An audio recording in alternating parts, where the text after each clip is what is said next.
I was sent to a video asking if it was logical to be an atheist. Let's see what they have to say. So, to start, let me just say something really quick, because it's itching me and I think it's a good thing to start on. Atheism. Atheism is the belief that God does not exist. Atheist, right? A in front of theism does that. Okay. Not exactly. Yes, grammatically, the A in front of a word will denote the opposite.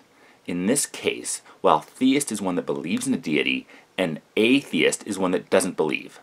However, this doesn't mean that atheists claim that a deity doesn't exist, but rather, most say they don't accept the claims that one does exist. This is a subtle but important difference. I don't believe in a deity because I have no evidence for one, making me an agnostic atheist. But I don't say that one doesn't exist, simply that I have no reason to think one does. While we're on the subject of grammatical rules and agnosticism, Gnostics are the ones that claim knowledge of a deity. Adding an A makes agnostics, like me, who claim they have no such knowledge. My question is this: why is the G silent in Gnostic, but is pronounced in agnostic? Doesn't make any sense. True. Inflammable means flammable? What a country! Well, therefore, to believe this, you have to believe that there's more of a reason to believe that God doesn't exist than to believe that he does. Okay. No, I simply have no reason to accept that one exists. I don't claim that one doesn't exist, just that I have no reason to accept the claim that there is one. To put it another way, I have no reason to believe there's a diet soda out there that could taste just as good or better than the regular version of such, but I don't claim that one will never exist. I could be wrong and there is a drink out there that tastes incredibly good and has 0 calories. Well, given the state of things and that there is something rather than nothing in the universe, what evidence could you possibly have that God doesn't exist? You can't. It's impossible. You can't give evidence for the non-existence of something. You're right. I can't honestly claim the non-existence of something. It could turn out that we're both wrong and Lovecraft's stories were all correct, and there really are monstrous creatures beyond time and space that are at best indifferent to humanity and at worst enjoy torturing and tormenting us before driving us mad.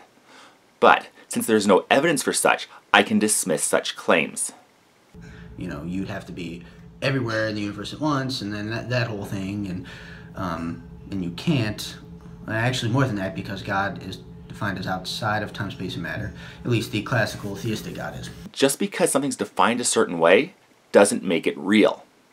I'm about to nerd out here for a second, but let me talk about Dungeons and Dragons. Nerd. You're a fucking nerd. Nerd. You're a fucking nerd. And no one likes you. No one likes you. In one of our previous campaigns, we had to integrate ourselves with foreign dignitaries. So, our PCs passed themselves off as members of the Smithsonian Royal Court. However, in this setting, Smithsonian doesn't exist, so we had to convince the NPCs that it was a real place. We went as far as making up a coat of arms for the country with the motto, Veritas Ergo Sum, or Truly, We Exist. Just because that country was defined as existing doesn't mean that it actually does, either for real or within the game. No verbal trickery, no matter how convoluted, can make something exist, even if it's claimed to be.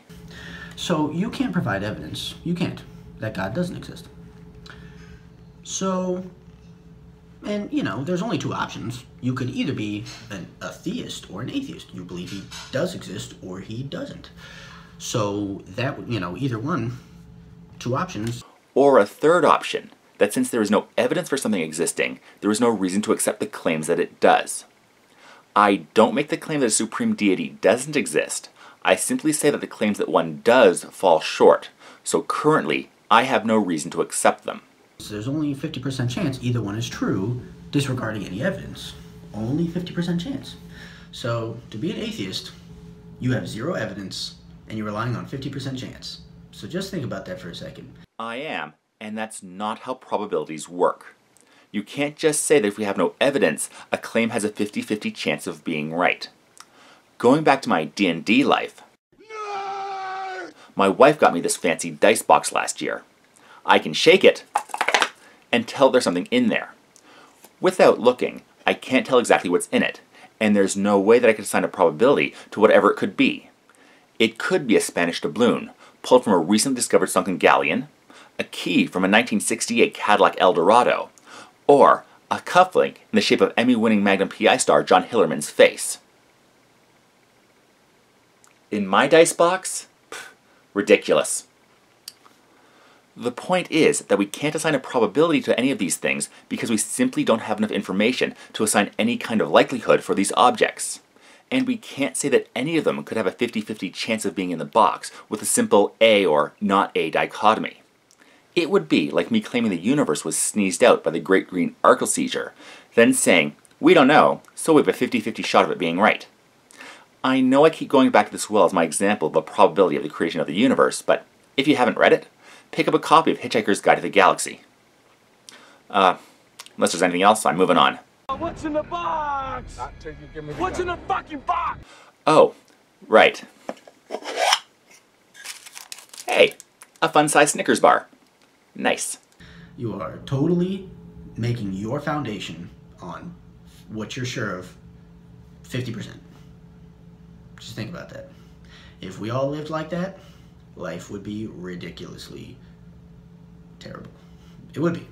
So, 3 points here. First, I'm not making a foundation out of anything. I'm simply saying that what you make your foundation out of is unsubstantiated, so I don't follow it.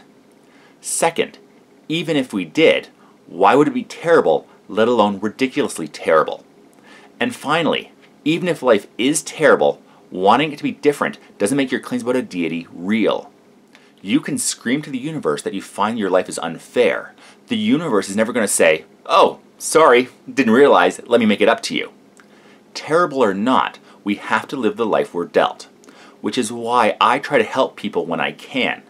We're all in this together, and I haven't seen any evidence of an outside power helping us. So, it's up to humans to make the world a better place. So, yeah, that's pretty low % chance. But all there has to be is the slightest bit of evidence that God does exist. Which, since there is a bunch of stuff here, and it does make sense how God could have made that, especially in light of the, couple arguments for creationism, like the cosmological, teleological, and moral arguments. Since things like that exist, even if you thought they were bad arguments, it's still better than it's better than nothing. No, a bad argument is not better than nothing. A bad argument will give you a bad conclusion.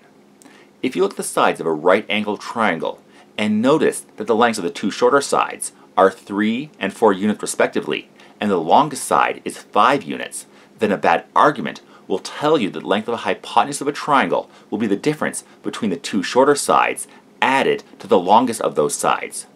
This is a bad argument that will lead you to make bad conclusions in the future. For another example, the argument that there couldn't be a God because terrible things happen is a bad argument because there could be a God who finds tragedy happening to humans a hilarious thing. And the arguments that you brought up are also bad arguments.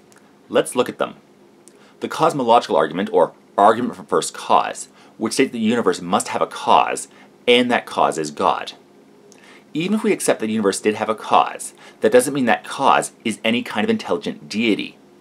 We don't know, and may never know for sure, the cause of the universe, so we cannot say that it was done by any kind of intelligence. And even if it was, it begs the question, where did that intelligence come from? If it always existed, couldn't whatever caused the universe always existed before the expansion of the Big Bang? The teleological argument, or the argument from design. This says that things that appear designed are designed. The best known example of that is the watchmaker argument. If we find a watch, it's so complex that we know that it was made. Similarly, if we find a living organism, we should infer that since it's more complex, it must have a designer. What this doesn't take into account is the imperfect replication of organisms and the guess and check method of natural selection, which, over time, can evolve species into more complex organisms. And the moral argument that states that since there's an objective morality, it must come from an objective moral lawbringer, that being God. However, as far as we can see, there is no objective morality. What some people think of as moral, others think is atrocious. For example, some think that letting people live their lives as they want, as long as they don't harm anybody, is moral, while others think it's their moral duty to beat and murder anybody who does things they don't like. What we think of as moral attitudes are evolutionary traits that help bond societies, specifically empathy. Groups that work together thrived over those that didn't, so they evolved a way to trust one another with shared moral values. Sadly, not everybody thinks the same way, and there are those who don't have the capacity to empathize with others. It's better than taking away existence or the reasons for God's existence. It's giving reasons for God's existence. Even if it's bad, it's better than nothing. So, at best, just looking at the evidence, even if it's bad, and looking at the probability, the theist has a higher probability of being right than the atheist. No, you haven't proven that you have a higher probability of being right. Bad arguments, no matter how often they're made, are not persuasive. You have to have evidence of your claims to say you have a chance of being right. And no evidence of your deity has been displayed at all.